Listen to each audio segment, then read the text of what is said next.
வரக்கூடிய குரூப் 4ல் உங்களுக்கு டிஎன்பிஎஸ்சியில் தமிழில் கட்டாயம் 2 மார்க் இருக்குது இந்த வீடியோ பார்த்தீங்கன்னா. ஏன் அப்படின்னா இந்த வீடியோவில் வந்து பார்த்தீங்கன்னா மாணிக்க வாசகர் பற்றி பார்க்க போகிறோம். குறிப்பாக பரிதிமாற் கலைஞர் பற்றி பார்க்க போகிறோம். சரிங்களா? ஸோ கட்டாயம் பரிதிமாற் கலைஞர் கம்பல்சரி கொஸ்டின். சரிங்களா? ஸோ அதனால் வீடியோவை கொஞ்சம் கூட ஸ்கிப் பண்ணால் முழுமையாக பாருங்கள். இது வந்து பார்த்தீங்கன்னா 10ஆம் வகுப்பு தமிழ் பழைய புக்கில் இருக்கக்கூடிய கண்டென்ட்டை தான் பார்க்க போகிறோம். சரி வாங்க பார்ப்போம். மெய்த்தான் நரும்பி விதிர் விதிர்த்து விரையார் கழற்கென் கைத்தான் தலை வைத்து கண்ணீர் ததும்பி வெதும்பி உள்ளம். இந்த பாடல் வரி இடம்பெற்றுள்ள நூல் மற்றும் ஆசிரியர் யார் அப்படின்றாங்க? திருவாசகம். சரிங்களா? மெய்த்தான் அரும்பி விதிர் விதிர்த்து அப்படின்னு ஸ்டார்ட் ஆச்சுன்னா அது வந்து திருவாசகம். திருவாசகத்தை இயற்றியவர் மாணிக்க வாசகர். வாசகர். சரிங்களா? அடுத்து போவோம். பொய்த்தான் தவிர்ந்துன்னை போற்றி சயசய போற்றி என்னும் கைத்தான் நெகிழ விண்டேன் உடையாய் என்னை கண்டுகொள்ளே அப்படின்னு சொல்கிறாரு. யார்? திருவாசகம். அதே மாணிக்க வாசகர் தான். பொருந்தாதது எது? மெய்னா உடல், விதிர் விதிர்த்துனா உடல் சிலிர்த்து, விரை என்றால் குணம் வராது, விரை என்றால் மனம். நெக்ஸ்ட் வந்து நெகிழி, அதோ நெகிழ அப்படின்னா தளர அப்படின்னு சொல்கிறாங்க. நெக்ஸ்ட் பொருந்தாதது ததும்பி என்றால் குறைந்து கிடையாது, ததும்பி என்றால் பெருகி, ததும்பி என்றால் பெருகி. கழல் ஆண்கள் காலில் அணியும் அணிகலன். இங்கு ஆகு பெயராய் இறைவனின் திருவடியை குறிக்கிறது. கழல்னா என்னது? நாடகம் கிடையாது. சரிங்களா? ஸோ கழல் நாடகம் ஓடுது அது கிடையாது. இங்கே கழல்னா ஆண்கள் காலில் அணியும் அணிகலன்கள். சரிங்களா? அது என்ன வரும்? ஆகு பெயராய் வரும். யாருக்கு? இறைவனுடைய திருவடிக்கு ஆகு பெயராய் குறிப்பிடப்படும். சய என்றால் வில்க, அதாவது ஜெய் அப்படின்னு சொல்லுவாங்களே, அது நம்ம தூய தமிழ் சொல்கிறாங்க சய அப்படின்னு. சரிங்களா? குருதி என்றால் ரத்தம் அப்படின்னு சொல்கிறாங்க.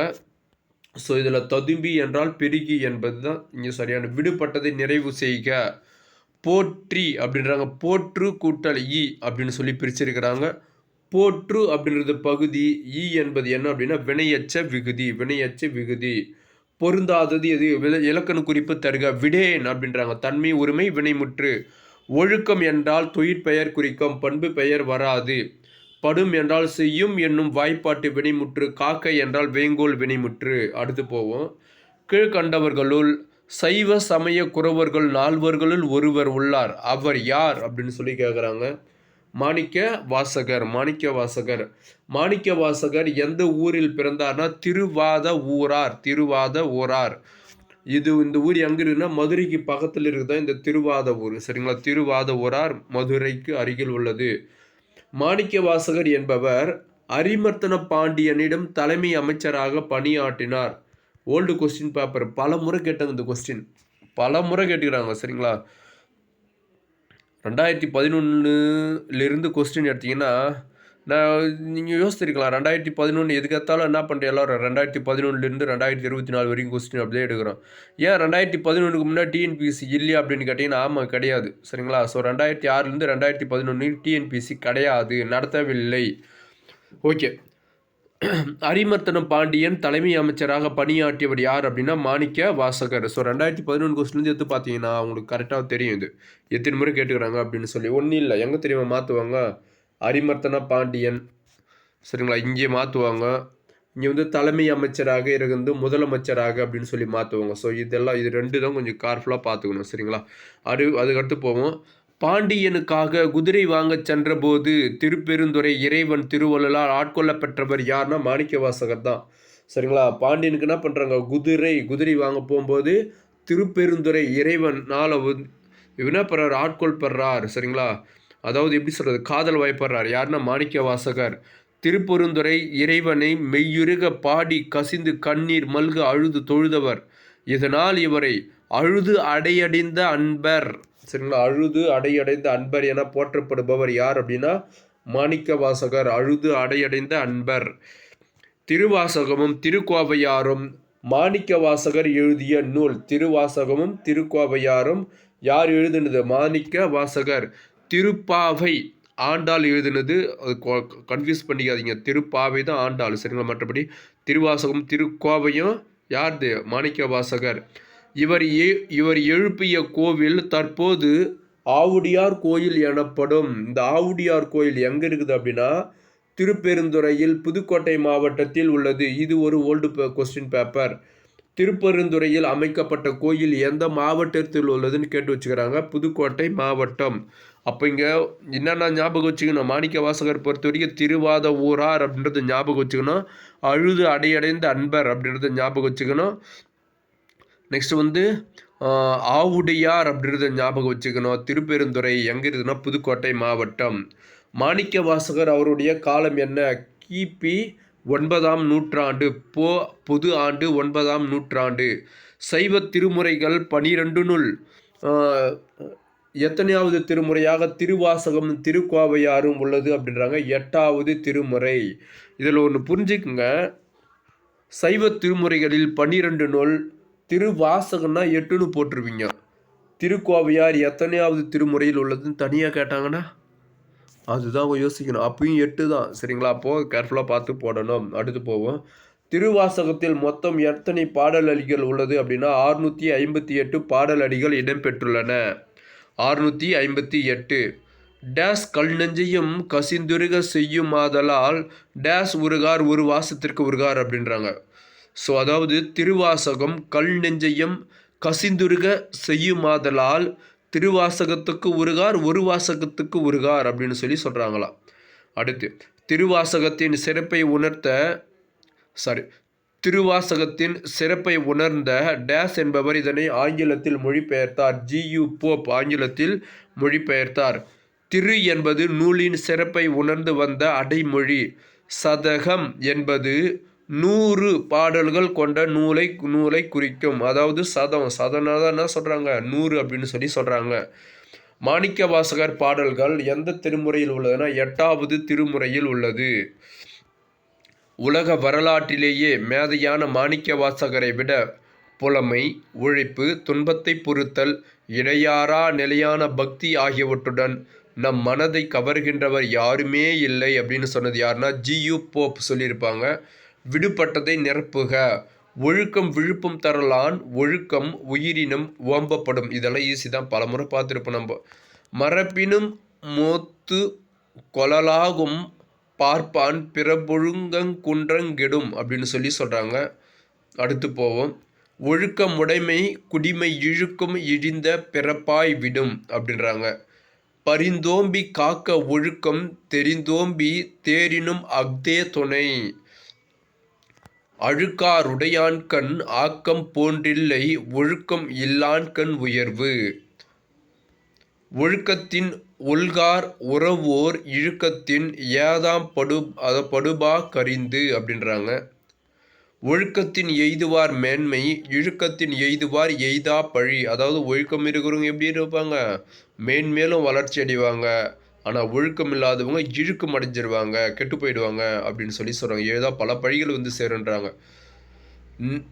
நன்றிக்கு வித்தாகும் நல்லொழுக்கம் தீயொழுக்கம் என்ன ஆகுதா என்றும் இடும்பை தரும். அப்போது எப்படி சொல்கிறது, நன்றிக்கு வித்தாகுனா நல்லது மட்டுமே தரக்கூடியது தான் நல்லொழுக்கம். ஆனால் இடும்பை தருவது, துன்பத்தை தருவது எது? தீய ஒழுக்கம் இன்பத்தை அதாவது என்றும் இடும்பை தரும் அப்படின்னு சொல்கிறாங்க. ஒழுக்கம் உடையவர் கொள்ளவே தீய வழுக்கியம் வாயார் சொல்லல். உலகத்தோரொட்டா ஒழுகல் பலகற்றும் கல்லார் அறிவிலாதார் அப்படின்றாங்க. பொருந்தாதது எது? விழுப்பம் என்றால் சிறப்பு, ஓம்பப்படும் என்றால் காத்தல் வேண்டும், பரிந்து என்றால் விரும்பி, தேரினும் என்றால் ஆராய்ந்து பார்த்தாலும், குடிமை என்றால் உயர்குடி. இது கேட்டிருக்கிறாங்க. குடிமை என்பது எதனை குறிக்கிறது அப்படின்னு சரிங்க. அந்த குரல் கொடுத்துட்டு குடிமை என்பது எதை குறிக்கிறது அப்படின்னா உயர்குடி. இழுக்கம் அதாவது ஒழுக்கம் இல்லாதவர் தான் இழுக்கம். அழுக்காருனா பொறாமை. ஆக்கம் என்றால் கோபம் கிடையாது, செல்வம். ஆக்கம் என்றால் செல்வம். உள்கார் அப்படின்றாங்க, விலக மாட்டார். உறவோர்னா மன வலிமையுடையோர் தான் உறவோர், மன வலிமையுடையோர். ஏதம் அப்படின்றாங்க. ஸோ ஏதம் என்பதன் சரியான பொருள் குற்றம். எய்துவார்னா அடைவர் அப்படின்னு சொல்கிறாங்க. பொருந்தாதது எது? இடும்பை என்றால் இடும்பைனா இன்பம் கிடையாது, துன்பம். சரிங்களா? இடும்பை என்றால் துன்பத்தை குறிக்கும். அடுத்து போவோம். வித்து என்றால் விதை. ஒல்லவே என்றால் இயலவே. கேடல் என்றால் பன்றி. உலகம் உயர்ந்தோர் அப்படின்றாங்க. ஒட்டனா பொருந்த. ஒழுக்கல் என்றால் நடத்தல் வாழ்தல். வணங்கி என்றால் பணிந்து. யாரை தான் நம்ம யாருக்கிட்ட தான் நம்ம பணிவோம்? கடவுள்கிட்டையும் அப்பா அம்மா கிட்ட மட்டும்தான் பணிவோம். வேறு யாருக்கிட்டையும் நம்ம எக்காரணத்தை கொண்டு பணிய மாட்டோம். அடுத்து போவோம். பொருந்தாதது எது? இலக்கண குறிப்பு தருக. ஒழுக்கம் தொழிற்பெயர். படும் என்றால் செய்யும் என்னும் வாய்ப்பாட்டு வினைமுற்று. காக்கை என்றால் வெங்கோல் வினைமுற்று. பரிந்து தெரிந்து இதெல்லாம் தூன்னு வந்ததுன்னா அதுதான் வரும், வினையச்சத்தை குறிக்கும். சரிங்களா? பொருந்தாதது எது? இலக்கண குறிப்பு. இழிந்த பிறப்பு ஆன்னு வந்தான்னா வரணும், பெயரச்சன் வரணும். சரிங்களா? இது வினையச்சம் வராது, பெயரச்சம் வர வேண்டும். கெடும் என்றால் செய்யும் என்னும் வாய்ப்பாட்டு வினைமுற்று. கொழல் என்றால் அல் ஈற்று தொழிற் பெயர். உடையான் என்றால் வினையாளனையும் பெயர். உறவோர் வினைமுற்றுறாங்க, தவறு. உறவுன்றது வினையாளனையும் பெயர். உறவர்னா யாரு? மன வலிமை உடையவர் தான் உறவோர்.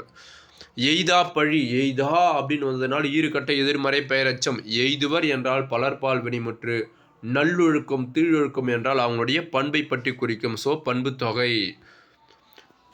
பொருந்தாதது எது? இலக்கண குறிப்பு தருக. சொலல். சொலல் என்றால் சரியான அதாவது சொலல் என்றால் சரியான இலக்கண குறிப்பு. தொழிற்பெயர். சொலல்னா தொழிற்பெயர். சரிங்களா? இது வராது. சொலல் என்றால் தொழிற்பெயர். நெக்ஸ்ட் பாருங்க. அருவினை அப்படின்றாங்க. அருமை கூட்டல் வினைன்னு சொல்லி வரும். ஆகையினால் அது பண்பு தொகை. அறிந்தனா வினையச்சம். கலங்காது அப்படின்னா எதிர்மறை வினையச்சம். நெக்ஸ்ட் பொருந்தாதது எது அப்படின்றாங்க. கூம்புனா வாய்ப்புள்ள அப்படின்றது கிடையாது. சீர்த்த இடம் அப்படின்றால் உரிய காலம். எய்தற்கு அப்படின்றாங்க கிடைத்ததற்கு. எய்ந்த கால்னா கிடைத்த பொழுது. கூம்பும் என்பதன் சரியான பொருள் வாய்ப்பற்ற அப்படின்னு சொல்லி சொல்கிறது. சரிங்களா? வாய்ப்புள்ள இல்லை, வாய்ப்பற்ற. பொருந்தாதது இது? சொல் பொருள். செருணர் என்றால் பகைவரை குறிக்கும், நண்பர் கிடையாது. செருணர் என்றால் பகைவரை குறிக்கும். சுமக்கனா பணிக. இருவரை என்றால் முடிவு காலம். இருவரை என்றால் முடிவு காலம். கிழக்காந்தலை என்றால் தலைகீழ் மாற்றம். சரிங்களா? அடுத்து போவோம். புல்லென அப்படின்றாங்க. உடனே அப்படின்றது தான் வரும். சரிங்களா? புல்லென என்பதன் சரியான பொருள் உடனே. ஸோ மெதுவாக கிடையாது, உடனே. புறம் வேறார்ன்றாங்க. வெளிப்படுத்த மாட்டார். உள்வேற்பர் அப்படின்னா மனதினுள் மறைத்து வைத்திருப்பர். ஒல்லியவர் அப்படின்னா அறிவுடையார் அப்படின்னு சொல்லி சொல்கிறாங்க. ஒடுக்கம் என்றால் அடங்கி இருப்பது. பொருதநகர் அதாவது பொருதகர் என்றால் ஆட்டுக்கடா தான் பொருதகர் அப்படின்னு சொல்லி சொல்லுவாங்க. சரிங்களா? பொருதகர் என்றால் ஆட்டுக்கடா. பெருந்தகைத்து என்றால் பின் வாங்கும் தன்மை எது? அதாவது இந்த எப்படி சொல்கிறது, ஒரு ஆட்டுக்கடா முட்டணும்னா என்ன பண்ணோம், கொஞ்சம் பின்னாடி வாங்கிட்டு ஓடியாந்து ஒரு முட்டும். அதுதான் சொல்கிறார், வேறு ஒன்றும் இல்லை. அடுத்து போவோம். ஞாலம் என்றால் உலகத்தை குறிக்கும். அருவினை என்றால் செய்தற்கரிய செயல் தான் அருவினை. அருவினை என்பதன் இலக்கண குறிப்பு என்ன வரும்? பண்பு தொகை. திரு என்றால் செல்வம். தீராமை என்றால் நீங்காமை அப்படின்றது மீனிங், நீங்காமை. கூகை என்றால் கோட்டான். இகல் என்பதன் பொருள் என்ன? இகல் என்பதன் பொருள் பகை. இகல் என்பதன் பொருள் பகை. அழுக்காருடையான் ஆக்கம் போன்றில்லை ஒழுக்கம் எல்லாக்கன் உயர்வு. இங்கன்னா வருது டைரக்டா. போலில்லை போன்றில்லை இது மாதிரி வெளிப்படையாக வந்ததுன்னா அது என்னது? அது ஓமை அணி. ஊக்கம் உடையான் ஒடுக்கம் பொருதகர். தக்கார்க்கு பெருந்தகைத்து அப்படின்றாங்க. இதுவும் தான் வரும், ஓமை அணி தான் வரும். சரிங்களா? இது பாருங்க, தக்கார்க்கு அப்படின்னு சொல்லி வருது. சரிங்களா? அதே மாதிரி பொருதகார் அப்படின்னு சொல்லி வருது. சரிங்களா? ஸோ இதெல்லாம் பார்க்கும்போது தகைத்து இந்த வார்த்தைலாம் பார்க்கும்போது நம்ம ஈஸியாக கண்டுபிடிச்சலாம் இது ஓமை அணி. கொக்கக்க கோம்பும் பருவத்து மற்றதன் கொத்தொக்க சீர்த்த இடத்து அப்படின்னு சொல்லி சொல்கிறாங்க. இது ஓமை அணி. மற்ற அப்படின்னு வருது பாருங்க, ஓமை அணி. ஓமை அணி இடத்து. சரிங்களா? அடுத்து போவோம். பகல் வெல்லும் கோகை காக்கை இகல் வெல்லும் வேந்தற்கு வேண்டும் பொழுது. வேந்தற்கு வேண்டும் பொழுது. ஞாலும் கருதினும் கைகூடும் காலம் கருதி இடத்தார் செய்யின். அருவினை என்ப உளவோ கருவியார் காலம் அறிந்து செய்யின். பருவத்தோரொட்டா ஒழுகல் திருவினை தீராமை யார்க்குங்கயிறு. அடுத்து குறள். காலம் கருதி இருப்பர் கலங்காது ஞாலம் கருதுபவர். உலகத்தை அடைய நினைப்பவர் என்ன சொல்கிறாங்க? கலங்காமல் வரக்கூடிய காலத்தை நம்ம எப்படி சொல்கிறது, எதிர்நோக்கி கொண்டு இருக்க வேண்டும். ஹிட்லர் சொல்கிற மாதிரி உனக்கான காலமும் நேரம் வர்ற வரைக்கும் நீங்கள் பொறுமையாக இருங்க, வந்த பிறகு ஒரு வரையும் விடாதீங்க, கருவருங்க அப்படின்னு சொல்லி ஹிட்லர் சொல்லுவார். ஆனால் நாம் ஆக்சுவலாக அவர் ஜெர்மன்காரு, நம்ம இந்தியாக்காரு. நம்ம என்ன சொல்லுவோம், காலம் வர வரைக்கும் போராடுங்க, ஜெயிச்ச பிறகு பதவி வந்த பிறகு யாரென்னா இருந்தாலும் பணிவோடு நடந்து கொள்ளுங்கள், அதுவே நமக்கு உண்டான உயர்வு, அதுவே நம் இந்தியருக்கு உண்டான மாண்பு. அடுத்து போவோம். விடுபட்டதை நிரப்புக. ஊக்கம் உடையான் ஒடுக்கம் பொருதகர் தாக்கார்க்கு பெருந்தகைத்து அப்படின்றாங்க. தக்கார்க்கு பெருந்தகைத்து. பொல்லென ஆலெங் புறவோர் காலம், அதாவது காலம் பார்த்த துல்வேற்பர் ஒல்லியவர் அப்படின்றாங்க. நெக்ஸ்ட்டு, செருநரை காணின் சுமக்க இருவரை காணின் கிழக்காம் தலை அப்படின்றாங்க. எய்தற்கரிய தேர்ந்தக்கால் அந்நிலையே செய்தற்கரிய செயல். கொக்கக்க கூங்கும் பருவத்து மற்றதன், அதாவது கொக்கக்க கூம்பும் பருவத்து மற்றதன் குத்தொக்க சீர்த்த இடத்து அப்படின்னு சொல்லி சொல்கிறாங்க. அடுத்து, ஊக்கம் உடையவன் காலத்தை எதிர்பார்த்து அடங்கி இருப்பதானது. என்ன சொல்கிறாங்க, ஆட்டுக்கடா பகைமையை தாக்குவதற்கு பின்வாங்கி தன்னை போன்றது அப்படின்னு சொல்லி சொல்கிறாங்க. சரிங்களா?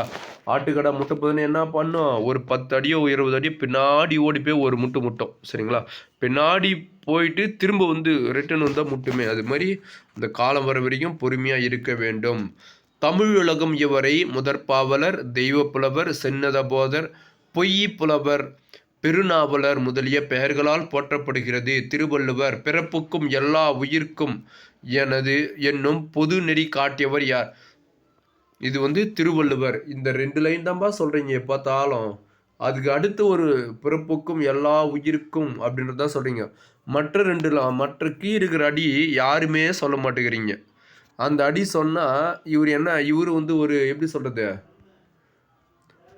வேணாம், மதத்தை பார்க்குற மாதிரி மதத்தை பார்க்கக்கூடிய ஒரு நபராகவே போயிடுறாரு வள்ளுவர். ஆகையினால என்ன பண்ணுறாங்கன்னா, அந்த அடி விட்டுறாங்க, இந்த அடி பூச்சின்னு பேசினுக்கிறாங்க. இது எப்படி எனக்கு தெரியும்னா, நான் ஒரு முறை இது பிறப்புக்கும் எல்லா உயிர்க்கும் பிறந்த பின்னல் அப்படின்னு சொல்லி ரஹ்மான் பாட்டுடைய வரும். சரி, நான் நேற்று பார்த்தா அதுக்கு அடுத்து ஒரு 2 அடி, அதுக்கு அடுத்து இருக்கக்கூடிய அடி பிறப்புக்கும் எல்லா உயிருக்கும் அப்படின்றது இந்த 3 லைன் வருது, அதாவது 3 அடி வருது. இன்னும் 4, 5, 6, 7வது அடி. சரிங்களா? மொத்தம் 7 அடி இல்லையா? இந்த 4 அடி எடுத்து பாருங்கள், என்ன சொல்கிறாருன்னு உங்களுக்கே புரியும். சரிங்களா? சரி, ஓகே. பிறப்புக்கும் எல்லா உயிருக்கும் என்னும் பொதுநெறி காட்டியவர் யாருன்னா திருவள்ளுவர். திருவள்ளுவர் கிமு 31 பிறந்தவர் என அறிஞரால் உறுதி செய்யப்பட்டு திருவள்ளுவர் ஆண்டு கணக்கிடப்படுகிறது. தமிழக அரசு தைத்திங்கள் 2ஆம் நாளை திருவள்ளுவர் நாளாக அறிவித்து கொண்டாடி வருகிறது. திருக்குறள் என்னும் இந்நூல் நாடு, மொழி, இனம், மதம், காலம் ஆகியவற்றை கடந்து நிற்கிறது. என்ன ஒரு பெருமை! உலக பொதுமறை என போற்றப்படும் நூல் எது அப்படின்னா திருக்குறள். திருக்குறள் 14 கீழ்கணக்கு நூல்களில் ஒன்று. இது அறம், பொருள், இன்பம் என முப்பாலாக பகுக்கப்பட்டுள்ளது. 9 இயல்களையும் 133 அதிகாரங்களையும் 1330 குறட்பாக்களையும் கொண்டு விளங்குவது எது அப்படின்னா திருக்குறள். ஆங்கிலம், கிரேக்கம், லத்தீன் முதலான உலக மொழிகளில் பலவற்றிலும் இந்நூல் மொழிபெயர்க்கப்பட்டுள்ளது. எதுனா திருக்குறள். திருக்குறளுக்கு பலர் உரை எழுதியுள்ளனர். தமிழ் சான்றோர் பலரால் இயற்றப்பட்ட திருவள்ளுவ மாலை திருக்குறளின் பெருமையை போற்றி புகழ்கிறது. இது பல முறை கேட்டாங்க இந்த கொஸ்டின். அடுத்து போவோம். வள்ளுவனை பெற்றதால் பெற்றதே புகழ் வையகமே என்றும் இணையில்லை முப்பாலுக்கு எந்நிலத்தே என்றும் பாரதிதாசன் என்பவர் திருக்குறளை போற்றி புகழ்ந்துள்ளார் அப்படின்னு சொல்லி சொல்கிறாங்க. வெல்லாததில்லை திருவள்ளுவன் வாய் விளைத்தவற்றுள் பொல்லாததில்லை பொறை தீர்ந்த வாழ்வினிலே அழைத்து அப்படின்றதும் பாரதிதாசன் தான். செல்லாததில்லை, அதாவது சொல்லாததில்லைன்னு வருமா? சரி, ஏதோ ஒன்று, ஓகே. சொல்லாததில்லை பொதுமறை யான திருக்குறளில் இல்லாததில்லை இணையில்லை முப்பாலுக்கு இந்நிலத்தே என்றவர் பாரதிதாசன். மலையத்துவாசன் மகன் ஞானப்பிரகாசம் 1812 திருக்குறளை முதலில் பதிப்பித்து தஞ்சையில் வெளியிட்டார். திருக்குறளை போற்றி பாடும் நூல் திருவள்ளுவ மாலை. திருக்குறள் குறள் வெண்பாக்களால் ஆன நூலாகும். இணையிலை முப்பாலுக்கு இந்நிலத்தே என பாடியவர் பாரதிதாசன். வணங்கி வழியொழுகி மாண்டார் சொல் கொண்டு நுணுங்கி நோல் நோக்கி நுழையா இணங்கிய. இந்த பாடல் வரியினுடைய ஆசிரியர் கணித மேதாவியார். ஸோ இவர் வந்து பார்த்தீங்கன்னா இந்த பாடல் அடி இடம்பெற்றுள்ள நூல் ஏலாதி. பால் நோக்கி வாழ்வான் பழியில்லா மன்னனாய் நூல் நோக்கி வாழ்வான் நுனித்து அப்படின்னு சொல்கிறாங்க. இது வந்து பார்த்தீங்கன்னா ஏலாதி கணித மேதாவியார். பொருந்தாது இது சொல் பொருள். வணங்கி பணிந்து, மாண்டார் அப்படின்னா அதாவது மாண்புடைய சான்றோர் அப்படின்றத மாண்டார். நுணுங்கிய நூல்னா நுண்ணறிவு நூல். நோக்கி என்றால் ஆராய்ந்து. இலக்கண குறிப்பு தருக. நூல் நோக்கி அப்படின்னு சொல்கிறாங்க. நூலை நோக்கி அப்படின்னு வரணும். சரிங்களா? ஸோ இரண்டாம் வேற்றுமை தொகை. அடுத்து போவோம். இலக்கண குறிப்பு தருக. பழியில்லா மன்னன். ஸோ இல்லா ஈறுகட்ட எதிர்மறை பெயரெச்சம். ஈறுகட்ட எதிர்மறை பெயரெச்சம். விடுபட்டதை அதாவது நிறைவு செய்க அப்படின்றாங்க. பகுப்பத உறுப்பு இலக்கணம். நோக்கினா நோக்கு கூட்டல் ஈ, அதாவது நோக்கு அப்படின்றது பகுதி. ஈ அப்படின்றது வினையச்சம். சரிங்களா? வினையச்ச விகுதி. அதே மாதிரி ஸோ இதுவும் அப்படி தான் சொல்கிறாங்க. இவ் வந்து பார்த்தோன்னா எதிர்கால இடைநிலை. இப்போ அதாவது இக்கு வந்ததுன்னா எதிர்கால இடைநிலை. சரிங்களா? இறந்த கால என்ன இத்திற்றான். நிகழ்கால நிகழ்ச்சிகளாம் கிடுக்கின்று ஆனின்று. சரிங்களா? நெக்ஸ்ட் இனி பாருங்க. ஊ வந்துக்குது. இது வந்து பார்த்தீங்கன்னா வினையச்ச விகுதி. இதெல்லாம் வந்தால் வினையச்ச விகுதி. ஏலாதியை இயற்றியவர் யார்? கனி மேதாவியார். ஸோ கனி மேதாவியார் அவர்கள் டேஸ் என்னும் மற்றும் ஒரு பெயரும் உண்டுன்னா கனி மேதையார் அப்படின்னு சொல்கிறாங்க. கனி மேதையார். கனி மேதாவியார் அதாவது சமண சமயத்தவர் ஆவார். அதாவது கனி மேதாவியார் என்பவர் சமண சமயத்திற்கேற்ப உரிய கொல்லாமை முதலான உயரிய அறக்கருத்துக்களை ஏலாதியில் வலியுறுத்தி கூறுகிறார் அப்படின்னு சொல்கிறாங்க. அப்போது இது வந்து ஒரு சமண நூல் அப்படின்னு ஞாபகம் வச்சணும். கனி மேதாவியோருடைய காலம் 5ஆம் நூற்றாண்டு. டேஸ் என்னும் இவர் திணைமாலை 150 என்னும் நூலை எழுதியுள்ளார்னா கனி மேதாவியார். ஏலாதி 14 கீழ்கணக்கு நூல்களில் ஒன்று. டேஸ் என்னும் இந்நூல் சிறப்பு பாயிரம் தற்சிறப்பு பாயிரம் உட்பட 81 வெண்பாக்களை கொண்டது. எது அப்படின்னா ஏலாதி வந்து 81 வெண்பாக்களை கொண்டது. அடுத்து டேஸ் என்னும் இந்நூல் 4 அடிகளில் 6 அறக்கருத்துக்களை சொல்லும். 4 அடியில் எத்தனை சொல்லும்? 6 அறங்கருத்துக்களை குறிப்பிடுவது எது அப்படின்னா ஏலாதி தான் குறிப்பிடும். ஏலம் என்னும் மருந்து பொருட்களை முதன்மையாக கொண்டு லவங்கம், சிறுநாவற்பு, சுக்கு, மிளகு, திபிலி ஆகியவற்றால் ஆன மருந்து பொருளுக்கு ஏலாதி என்பது பெயர். வணங்கி வழியொழுகி மாண்டார் சொல் கொண்டு நுணுங்கி நூல் நோக்கி நுழையா இணங்கிய.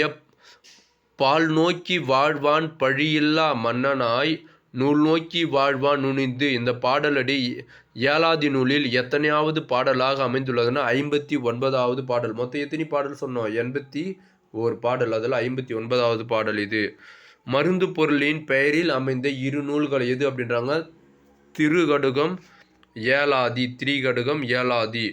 வீருடைய செம்மொழி தமிழ்மொழி உலகம் வேரூன்றிய நாள் முதல் உயிர்மொழி என்று தமிழின் பெருமையை பறைசாற்றியவர் யார் அப்படின்னா பாவரலேறு பெருஞ்சித்திரனார்.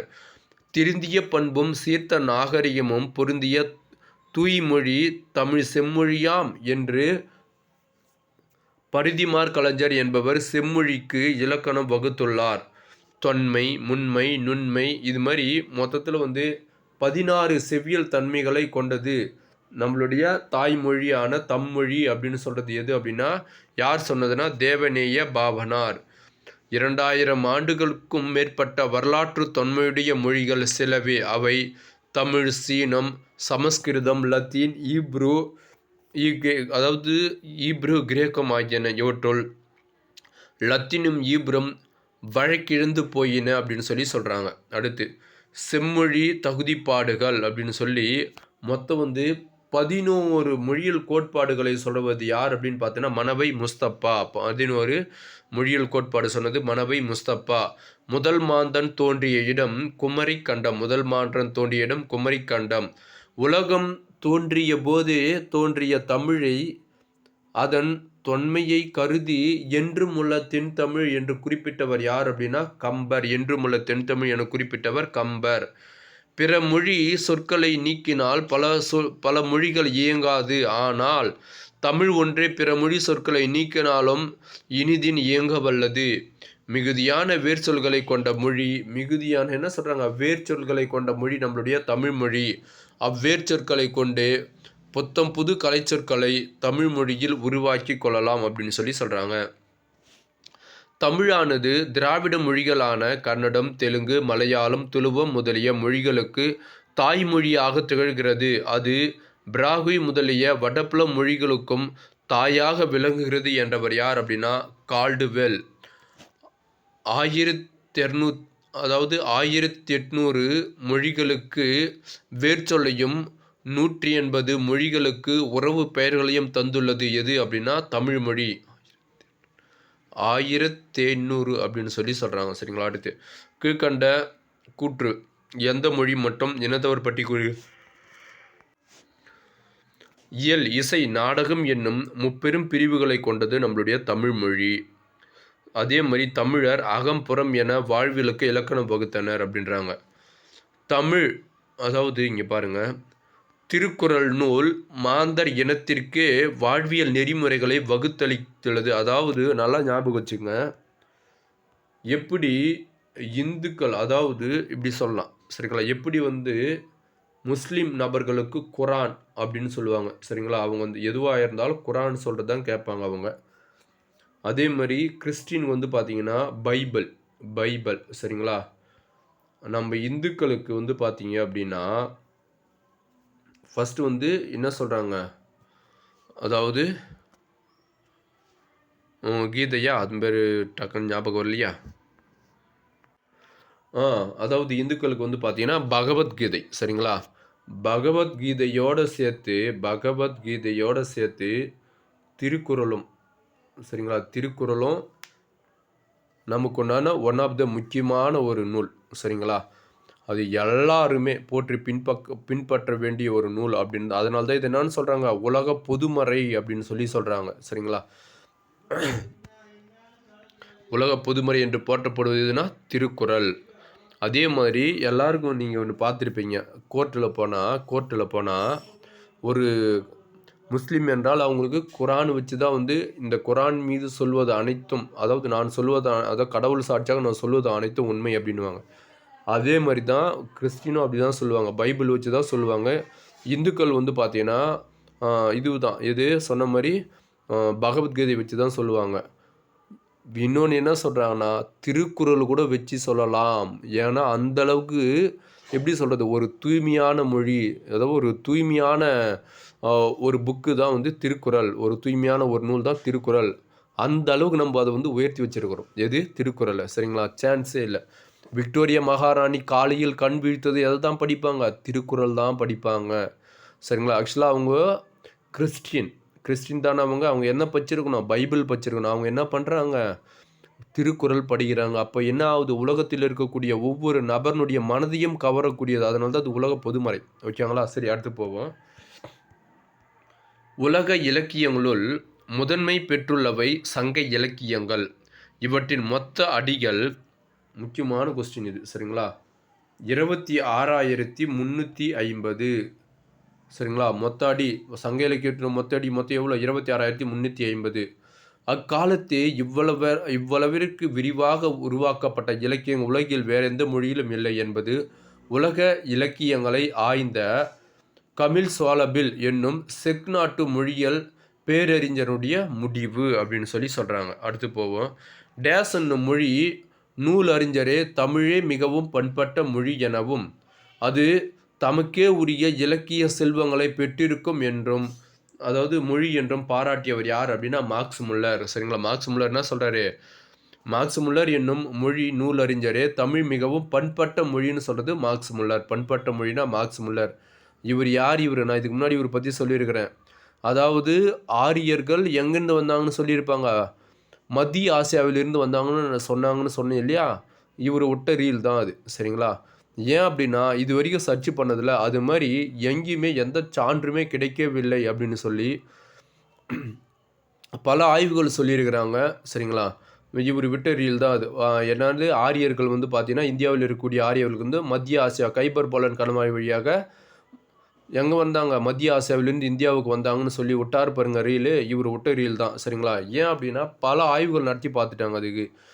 குறிப்பாக நான் அன்றைக்கே சொன்னேன், நம்ம அம்பேத்கர் வந்து பல ஆய்வு மேற்கொண்டார். அதில் எங்கேயுமே சாத்தியக்கூறியே இல்லை. ஒருவேளை அங்கிருந்து இங்கே வந்திருந்தா, அங்கே இருந்து இங்கே வந்திருந்தா நாம் இங்கே படிக்கிறோம் இல்லையா சங்க நூல்கள், சரிங்களா, இலக்கியம் இதெல்லாம் படிக்கிறோம். சரிங்களா? இது ஏதாவது ஒரு குறிப்பு இருக்கணும். அல்லது மத்திய ஆசியாவில் அங்கே ஏதாவது ஒரு நூல் கிடச்சிருக்கணும் இல்லையா? இங்கேருந்து ஒரு குரூப்பு கிளம்பி போயிருக்குது, கைபர் போலன் கணவாய் வழியாக இந்தியாவுக்கு போயிருக்குதுன்னு அங்கே இருக்கக்கூடிய ஏதாவது ஒரு நூல் சொல்லணும் இல்லையா? எதுவுமே சொல்லவே இல்லை. இது மிகப்பெரிய ஒரு உருட்டு அப்படின்னு சொல்லி பல பேர் வந்து இங்கே எப்படி சொல்கிறது, அது ஒரு சைடில் ஒரு பேச்சு போயிட்டே இருக்குது. சரிங்களா? அவ்வளோ சிறப்புமிக்க ஒரு நல்ல மனுஷன் தான் இவர் மார்க்ஸ் முல்லர். மிகவும் பண்பட்ட மொழி, இதுக்கு எப்படி ஞாபகம் வச்சுங்க அப்படின்னா, அதாவது தமிழே மிகவும் பண்பட்ட மொழி அப்படின்னு சொல்கிறதுனா மார்க்ஸ் முல்லர். முள்ளு குத்துச்சுன்னா எப்படி இருக்கும், பயங்கரமாக வலிக்கும். சரிங்களா? ஸோ எப்படி சொல்கிறது, அது மாதிரி ஞாபகம் வச்சு மிகவும், அதாவது முள்ளு குத்துச்சுன்னா மிகவும் வலிக்கும், ரொம்ப வலிக்கும் இல்லையா? ஸோ அதுமாரி ஒரு ஷார்ட்கட் வச்சு ஞாபகம் வச்சுங்க. நிறைய விஷயங்கள் இருக்குது, அதெல்லாம் சொல்லணும்னு பார்க்குறேன். சரிங்களா? நம்ம படிக்கிறோம், அதனால் வந்து ஒன்றும் பிரச்சனை இல்லை. நாட்டு நடப்பு தெரிஞ்சுக்கிறது நல்லது தானே, ஒன்றும் தப்பில்லை. அடுத்து போவோம். சங்க இலக்கியங்களை டேஸ் எனலாம் அப்படின்னு சொல்லி சொல்கிறாங்க. மக்கள் இலக்கியம். இது பாருங்களேன், நம்ம சங்க இலக்கியத்தை வந்து மக்கள் இலக்கியம்னு சொல்லலாம். பாருங்கள், அப்போ எல்லாமே இருக்குது. புறநானூறு, அகநானூறு, இதில் எல்லாமே. இன்னொன்று சொல்கிறாங்க, திருக்குறளில் காமத்து பால் அப்படின்னு சொல்லி ஒரு நூல் இருக்குது. அதாவது ஒரு பார்ட் இருக்குது 3 பிரிவில். அதாவது இந்த காமத்து பால் அந்த குறள் ஃபுல்லாகவும் படித்தா எப்படி சொல்கிறது, அவ்வளோ ஒரு சூப்பராக இருக்கும். கணவன் மனைவிக்குள்ளே அந்த ஒரு அண்டர்ஸ்டாண்டிங், சரிங்களா, மிஸ் அண்டர்ஸ்டாண்டிங் ஆகுனாலும் அது எப்படி வந்து திரும்ப வந்து அவங்களா கூட இணக்கமாகிறது, இதெல்லாம் அவ்வளோ சூப்பராக சொல்லியிருப்பாராம்.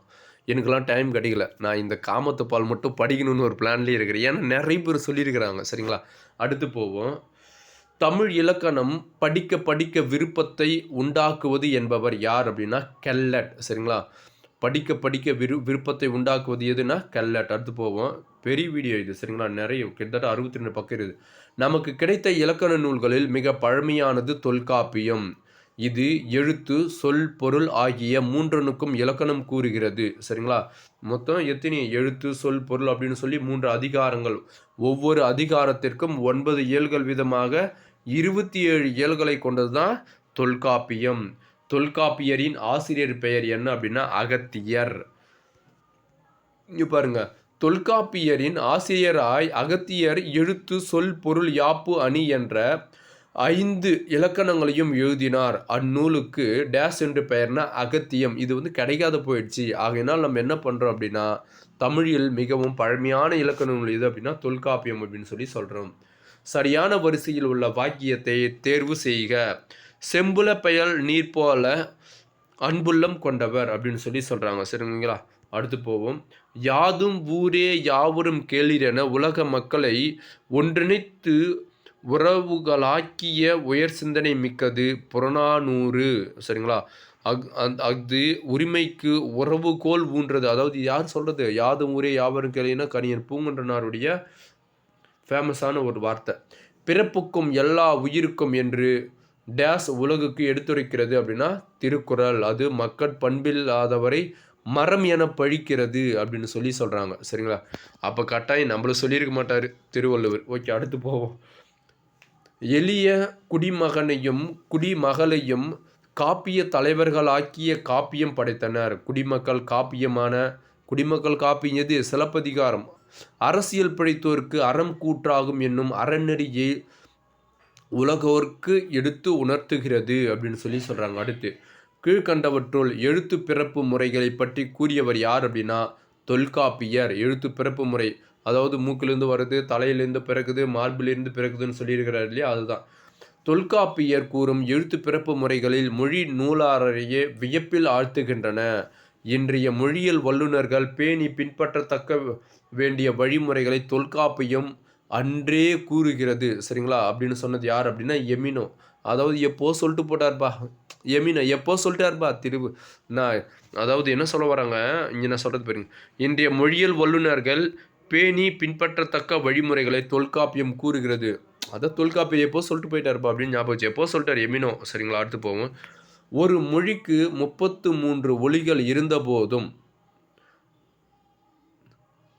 அதாவது ஒரு மொழிக்கு 33 ஒலிகள் இருந்தாலே போதும் என்பார். ஆனால் தமிழோ 500 ஒலிகளை கொண்டுள்ளதான். ஆத்தி. அடுத்து போவோம். தமிழை செம்மொழி என அறிவித்தல் வேண்டும் என்ற முயற்சி 1901 முதல் 2004 வரை தொடர்ந்தது அப்படின்னு சொல்கிறாங்க. நடுவண் அரசு 2004 அக்டோபர் தமிழியை செம்மொழியாக அறிவித்தது. இன்றைய மதுரையில் 3ஆம் தமிழ்ச்சங்கம் இருந்தது. எந்த ஆண்டு மதுரை தமிழ்ச்சங்கம் இதையான செந்தமிழில் இங்கே பாருங்களேன், அதாவது செந்தமிழில் பரிதிமார் கலைஞர் உயர்தனி செம்மொழி என்னும் கட்டுரை வெளியிடப்பட்டதுன்னு 1901.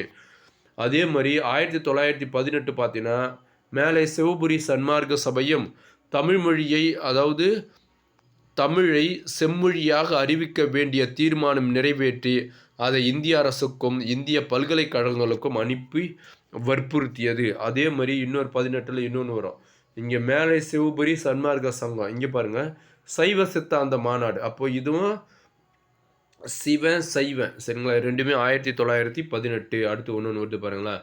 1919ஆம் ஆண்டு கரந்தை தமிழ்ச்சங்கம் தமிழை செம்மொழியாக அறிவிக்க வேண்டும் என தீர்மானம் நிறைவேற்றியது. எது? கரந்தை தமிழ்ச்சங்கம் 1919. எந்த ஆண்டு? உயர்தனி செம்மொழி என்னும் ஆங்கில நூல் யார் எழுதினது? தேவநேய பாவனரால் எழுதி வெளியிடப்பட்டதுன்னா 1966. எந்த ஆண்டு நடுவண் அரசு தமிழை செம்மொழியாக அறிவித்ததுன்னா அக்டோபர் மாதம் 2004. 19ஆம் நூற்றாண்டின் இறுதியில் தமிழுக்கு தொண்டு ஆற்றியவர்களில் குறிப்பிடத்தக்கவர் யார் அப்படின்னா பரிதிமார் கலைஞர். இவருடைய இயற்பெயர் சூரிய நாராயண சாஸ்திரியார். பரிதிமார் கலைஞர் அவருடைய ஊர் வந்து பார்த்தீங்கன்னா மதுரையை அடுத்த விளாச்சேரி. அவர் பிறந்தது வந்து பார்த்தீங்கன்னா விளாச்சேரியில் பிறந்திருக்கிறாங்க. ஸோ அவங்க அப்பா அம்மா பேர், அப்பா பேர் வந்து கோவிந்த சிவனார், அம்மா பேர் வந்து லட்சுமி அம்மாள். பரிதிமார் கலைஞர் அவர்கள் தம் பெற்றோருக்கு 3வது மகனாக 1870 ஜூலை திங்கள் 6ஆம் நாள் பிறந்தார் அப்படின்னு சொல்கிறாங்க. அடுத்து பாருங்கள். டேஸ் என்னும் இவர் தந்தை கோவிந்த சிவனாரிடம் வடமொழியும் மகாவித்வான் சபாபதியாரிடம் தமிழையும் பயிற்றார். யாருன்னா பரிதிமார் கலைஞர். அப்பா கிட்ட வடமொழி கற்றுருக்கிறாரு, மகாவித்வான் சபாபதியார்கிட்ட என்ன கற்றுருக்கிறாங்க? தமிழையும் பயின்றார். யாருன்னா பரிதிமார் கலைஞர். இங்கே பாருங்கள். சென்னை கிறித்துவ கல்லூரியில் இளங்கலை பயின்றார், அதாவது BA. சரிங்களா? இளங்கலை தேர்வில் தமிழிலும் தத்துவத்திலும் பல்கலைக்கழகத்தில் முதல் மாணவராக தேர்ச்சி பெற்றார். தாம் பயின்ற கல்லூரியில் தத்துவத்துறை ஆசிரியர் பணி வழங்கப்பட்டதை ஏற்காது தமிழ்துறை பணியை விரும்பி கேட்டு ஏற்றார். அவருக்கு ஆக்ஸ்போர்ட் பல்கலைக்கழகம் பேராசிரியர் பணங்க முன் வந்தது. ஆனால் அவர் அதை ஏற்கவில்லை அப்படின்னு சொல்கிறாங்க. சரிங்களா? பரிதிமார் கலைஞர் தமிழ் பயிலும் ஆர்வமிக்க மாணவர்களுக்கு தம்முடைய இல்லத்திலேயே தமிழ் கற்பித்ததுடன் அவர்களை ஏற்றமி மாணவர் என்று பெயரிட்டு அழைத்தவர் யார் அப்படின்னா பரிதிமார் கலைஞர்.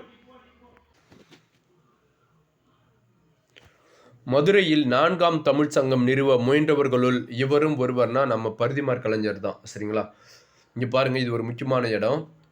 பாசுகர சேதுபதி தலைமையில் பாண்டியதுரை தேவர் மேற்பார்வையில் பரிதிமார் கலைஞர், உவே சாமிநாதர், ராகவனார் ஆகிய பேராசிரியரின் துணை கொண்டு மதுரை 4ஆம் தமிழ்ச்சங்கம் நிறுவப்பட்டது. சரிங்களா? 4ஆம் தமிழ்ச்சங்கம் அங்கே தான் நிறுவியிருப்பாங்க. அடுத்து போவோம். யாழ்ப்பாணம் சீவை தாமோதரனார் பரிதிமார் கலைஞரின் தமிழ் பணியை பாராட்டி தமிழ் புலமையும் கவிப்பாடும் திறனையும் கண்டு, பரிதிமார் கலைஞனுடைய தமிழ் புலமையும் கவிப்பாடும் திறனையும் கண்டு திராவிட சாஸ்திரி என்னும் சிறப்பு பட்டத்தை வழங்கினார். திராவிட சாஸ்திரி. அடுத்து போவோம். பரிதிமார் கலைஞர் தாம் இயற்றிய டேஸ் என்னும் நூலில் பெற்றோர் இட்ட சூரிய நாராயண சாஸ்திரி என்ற வடமொழி பெயரை மாற்றி பரிதிமாற் கலைஞர் என தனித்தமிழ் பெயரை சூட்டிக்கொண்டார் அப்படின்னு சொல்கிறாங்க. அதாவது தனிப்பாசுர தொகை இதை வந்து ஆங்கிலத்தில் மொழிபெயர்த்தவர் யார் அப்படின்னு பார்த்தீங்கன்னா ஜியு போப். அடுத்து பரிதிமாற் கலைஞர் சென்னை கிறித்துவ கல்லூரியில் பயின்ற போது கல்லூரி முதல்வராக இருந்தவர் யார் அப்படின்னா ஸ்காட்லாந்து நாட்டை சார்ந்த வில்லியம் மில்லர். கல்லூரி முதல்வரும் ஆங்கில பேராசிரியருமான வில்லியம் மில்லர் என்பவரின் டென்னிசன் இயற்றிய ஆர்த்தரின் இறுதி, அதாவது மாதிரி சொல்லுவாங்க. அதாவது நூலில் இருந்து ஒரு பாடல், படகின் துடிப்பு அன்னப்பறவைக்கு ஓமையாக எடுத்து சொல்கிறாங்க. இது மாதிரி தமிழ் எதனா ஓமை இருக்குதா அப்படின்னு சொல்லி கேட்டதுக்கு நாங்கள் யார் விட்டுடுவோமா, நீ அதாவது உடனே என்ன சொல்கிறார் இவர் பரிதிமாற் கலைஞர், கம்பர் ராமாயணத்தில் குகப்படத்தில் விடு நனி கடிது அப்படின்னு சொல்லி பல்லாயிரம் ஆண்டுக்கு முன்னே எழுதிட்டு போயிட்டாங்க, நீங்கள் போங்கப்பா சாரி ஓரம் அப்படின்னு சொல்லியிருப்பார். பாடலை பாடி பொருள் கூறினார். சரிங்களா? அதாவது விடு நனி கடிது எங்கே வருது, இது கேட்கலாம், எங்கே வருது விடு நனி கடிதுன்ற குகப்படத்தில் வருதான். சரிங்களா? குகப்படத்தில் வருகிறது. அடுத்து போவோம். தமிழ் சொற்களோடு வடமொழியை, இது ஒரு அழகாக சொல்லியிருப்பாங்க. தமிழ் சொற்களோடு வடமொழி சொற்களை கலந்து எழுதுதல் மணியும் பவளமும் கலந்து கோத்த மாலை போலாகும் என தமிழின் அருமை உணர்ந்தோர் கூறினர். ஆனால் தமிழ் மணியோடு பவளத்தை போல செந்நிறம் உடைய மிளகாய் பழம் கலந்து போன்ற அதாவது பயணியே தந்தது அப்படின்னு சொல்லியிருப்பாங்க. ஸோ அது சொன்னது யார் அப்படின்னா பரிதிமாற் கலைஞர் என்பவரின் கருத்து. பல்கலைக்கழக பாடத்திட்டத்தில் பட்ட வகுப்புகளில் தமிழை விலக்கி வடமொழியை கொண்டு வர பல்கலைக்கழகத்தாரால் முடிவு எடுக்கப்பட்டது. ஆனால் 1902ஆம் ஆண்டில் பரிதிமாற் கலைஞர் என்பவரின் உறுதியான எதிர்ப்பால் அம்முடிவை பல்கலைக்கழகம் கைவிட்டது. பரவாயில்ல. டேஸ் என்பவர் ரூபாவதி, கலாவதி முதலிய நற்றமிழ் நாடகங்களை இயற்றினார். அவர் ரூபாவதி, கலாவதி என்னும் பெண்களால் வேடங்களும் புனைந்து நடித்து நாடக கலை வளர்ச்சிக்கு துணை புரிந்தவர்னா பரிதிமாற் கலைஞர். ஸோ பரிதிமாற் கலைஞர் என்பவர் சித்திரக்கவி எழுதும் ஆற்றல் பெற்றிருந்ததால் இவரை சித்திரக்கவி என்னும் நூலையும் எழுதியிருக்கிறார். சரிங்களா? இது கேட்பாங்க. சித்திரக்கவி என்னும் நூலை எழுதியவர் யார் அப்படின்னா பரிதிமாற் கலைஞர். குமரகுருபரரின் நீதிநெறி விளக்கம் 51 பாடல்களுக்கு உரை எழுதி உரை ஆசிரியராகவும் விளங்கியவர் யார் அப்படின்னா பரிதிமாற் கலைஞர். 51 பாடல்கள். பரிதிமாற் கலைஞர்கள் அவளை தொடங்கி வைத்த ஞானபோதினி என்னும் விதையை இது வேறு மாதிரி போயிடுச்சா, அதாவது மூசி பூர்ணலிங்கம். சரிங்களா? மூசி பூர்ணலிங்கம் அவர்கள் தொடங்கி வைத்த ஞானபோதினி என்னும் இதழை பரிதிமாற் கலைஞர் நடத்தினார். மூசி பூர்ணலிங்கம் அவர்கள் தொடங்கி வைத்த ஞானபோதினி அப்படின்ற இதையை பரிதிமாற் கலைஞர் நடத்தினார். கீழ்கண்ட கூட்டு யாருது அப்படின்னு சொல்லி குத்துறாங்க. ஸோ இங்கே பாருங்களேன், இங்கேருந்து பிடிச்சிங்க. சரிங்களா? செந்தமிழ் இதழில் உயர்த்தனி செம்மொழி என்னும் தலைப்பில் தமிழின் அருமை பெருமைகளை விளக்கி அரியதொரு கட்டுரை வரைந்தார். தமிழ்மொழி உயர்த்தனி செம்மொழி என முதலாக நிலைநாட்டியவர் யார் அப்படின்னு பார்த்தீங்கன்னா பரிதிமாற் கலைஞர். சரிங்களா? தமிழ்மொழி உயர்த்தனி செம்மொழி என முதலாக நிலைநாட்டியவர் பரிதிமாற் கலைஞர். தமிழ் உள்ளங்கொண்டு அயராது தமிழ் தொண்டாட்டிய பரிதிமாற் கலைஞர் தமது வெறும் 33 வயசுலேயே, அதாவது 1903 இறந்துட்டாங்க. சரிங்களா? நடுவண் அரசு பரிதிமாற் கலைஞர் என்னும் இவருக்கு அஞ்சல் தலை வெளியிட்டு சிறப்பு சேர்த்துள்ளது. நற்றமிழில் பெயர் சூட்டவும் நற்றமிழின் தனிப்பெருமையை காக்கவும் உறுதி கொள்வதே பரிதிமாற் கலைஞர் என்னும் இவரின் தொண்டுக்கு நாம் காட்டும் நன்றி கடன் ஆகும் அப்படின்றாங்க. பொருந்தாதது எது? அஸ்தட்டிக்ஸ் அப்படின்னா இயற்கை அறிவு. Aesthetic okay. பயாலஜி அப்படின்னா உயிர் நூல் அப்படின்றாங்க. கிளாசிக்கல் லாங்குவேஜ்னா உயர்த்தனி செம்மொழி. க்ரீன் ரூம்ஸ்னா பாசறை. இதில் இங்கே பாருங்கள், அஸ்தட்டிக் அப்படின்றது இயற்கை வனப்பு அப்படின்னு சொல்லி வரணுமா, இயற்கை அறிவு வரக்கூடாதான். சரிங்களா? இயற்கை வனப்பு. அடுத்து இன்ஸ்டிங்க்ட் அப்படின்னா செயற்கை அறிவா அப்படின்னு வரக்கூடாது. இன்ஸ்டிங்க்ட் அப்படின்னா இயற்கை அறிவு. ஆர்டர் ஆஃப் நேச்சர்னா இயற்கை ஒழுங்கு. ஸ்நாக்ஸ்னா சிற்றுண்ணா. க்ரீன் ரூம்ஸ்னா பாசறை. ஐ என்னும் நெட்டெழுத்தை தனியாக குறித்து பாருங்கள், அது தனக்குரிய 2 மாத்திரை அளவில் இருந்து குறையாமல் ஒலிக்கும். அடுத்து போவோம். ஐ என்னும் நெட்டெழுத்தை சொல்லுக்கு முதலிலும் அல்லது இடையிலும் பயன்படுத்தும்னா, அதாவது முதலில் பயன்படுத்தினா 1.5 மாத்திரை அளவும், அதுவே இங்கே பாருங்களேன் இடையில் வந்தது அப்படின்னா 1 மாத்திரை அளவும் வரும். சரிங்களா? அடுத்து போவோம். கடலை. சரிங்களா? கடலை அப்படின்றதுல ஐ என்பது கடைசியாக வர்றதுனால அது வந்து பார்த்தீங்கன்னா இவற்றில் நெட்டெழுத்து சொல்லுக்கு ஈரில் வந்த மாத்திரை அளவு ஒரே ஒரு மாத்திரை அப்படின்னு சொல்லி சொல்கிறாங்க.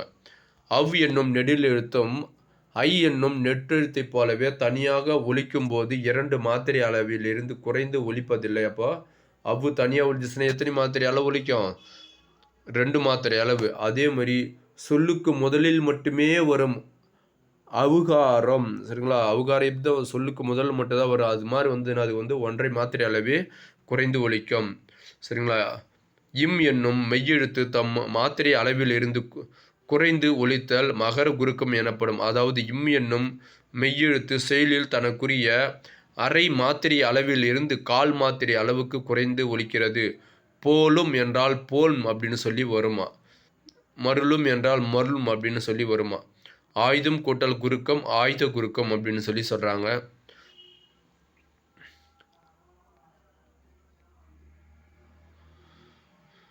அதே மாதிரி இதுவும் அப்படி தான். இதுக்கு ஆயுத எழுத்துக்கு வந்து பார்த்தீங்கன்னா 1/2 மாத்திரை அளவு இருக்குது. ஆயுத குறுக்கத்தில் அது என்ன ஆகுது? 1/4 மாத்திரை அளவாக குறைந்து ஒலிக்கும் அப்படின்னு சொல்லி சொல்கிறாங்க. குறுக்கங்கள் ஐகார குறுக்கம், அவகார குறுக்கம், மகர குறுக்கம், ஆயுத குறுக்கம் என 4 வகைப்படும். பல்கூட்டல் தீது பற்றீது அப்படின்னு சொல்லி சொல்கிறாங்க. ஈட்டில் ஐகாரம் குறைந்து வந்த சொல் திண்ணை ஆகும் அப்படின்னு சொல்லி சொல்கிறாங்க. திண்ணை. சரிங்களா? பொருந்தாதது இது ஐகார குறுக்கம் தலைவன் கரெக்டு.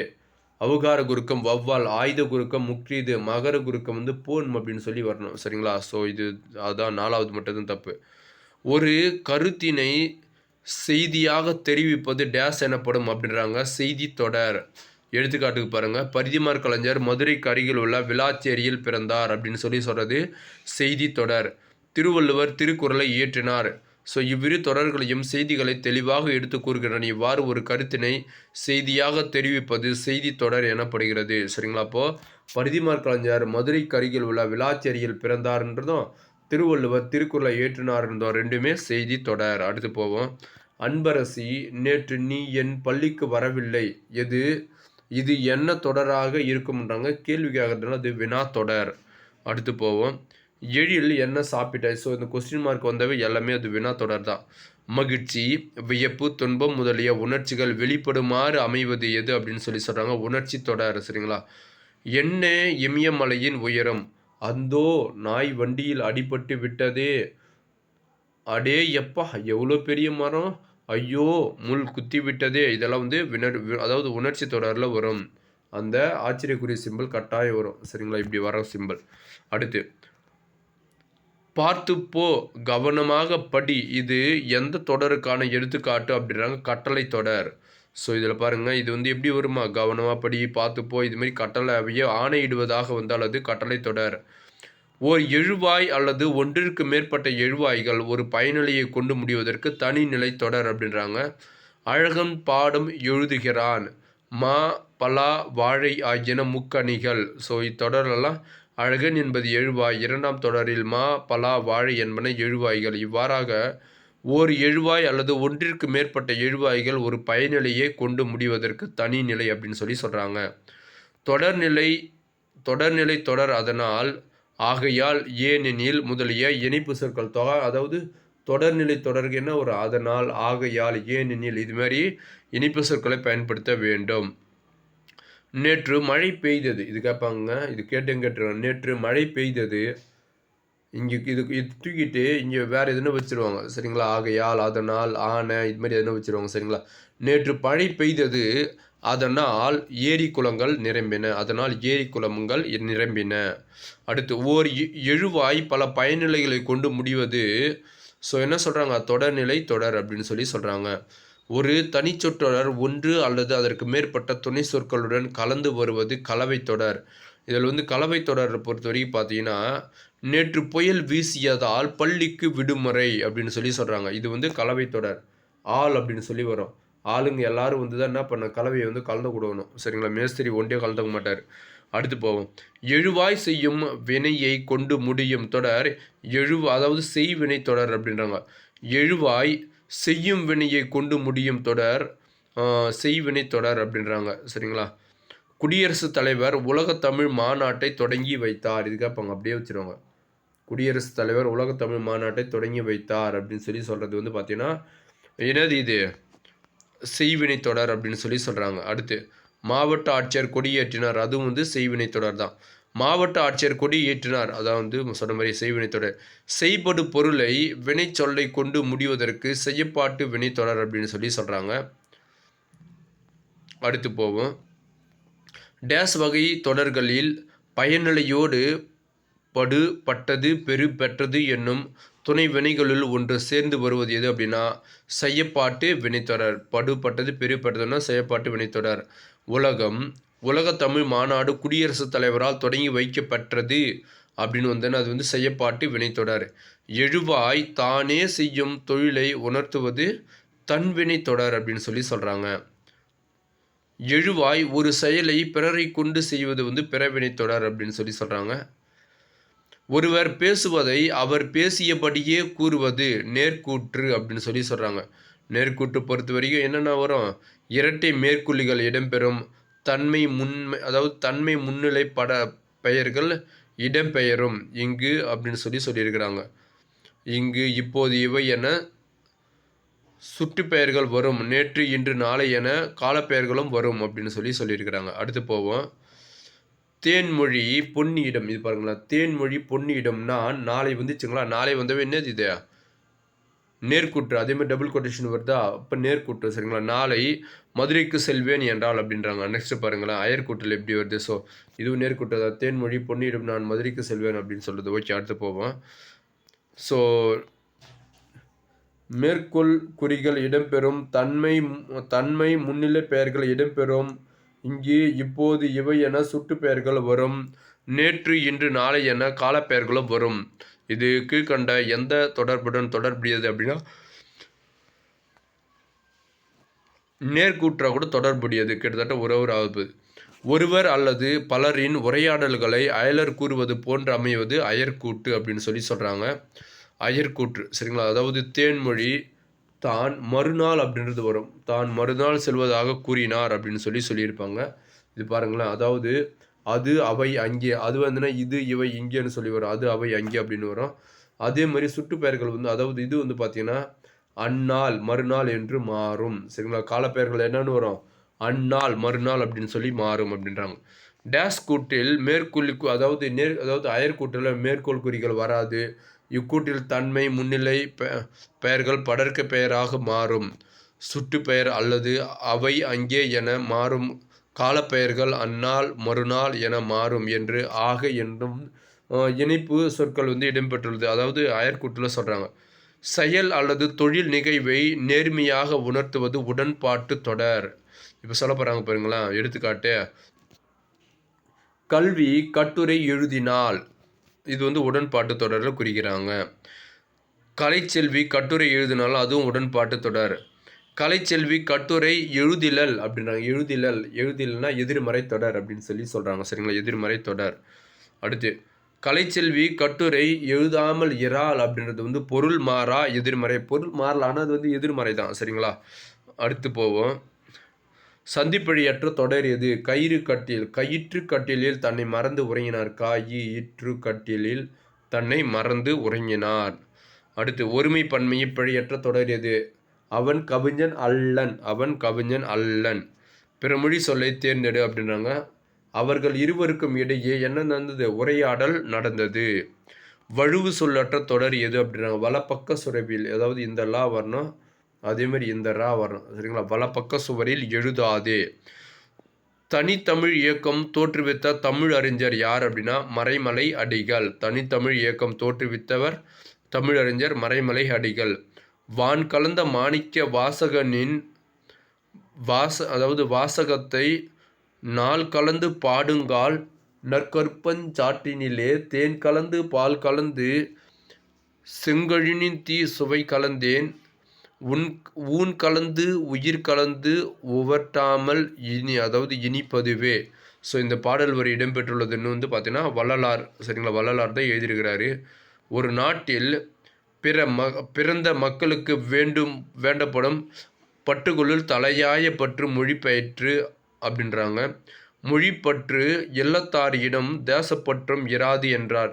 மொழிப்பற்று இல்லாதவங்கிட்ட தேசப்பற்று கூட இருக்காது அப்படின்னு சொல்கிறாரு.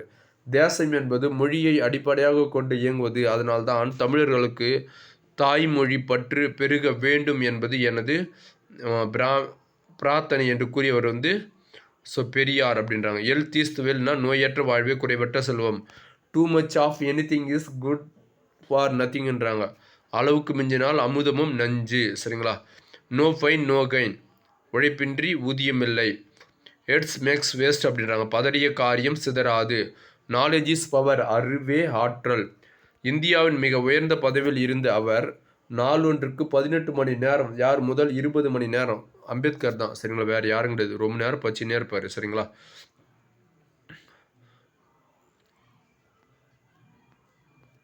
பாருங்க.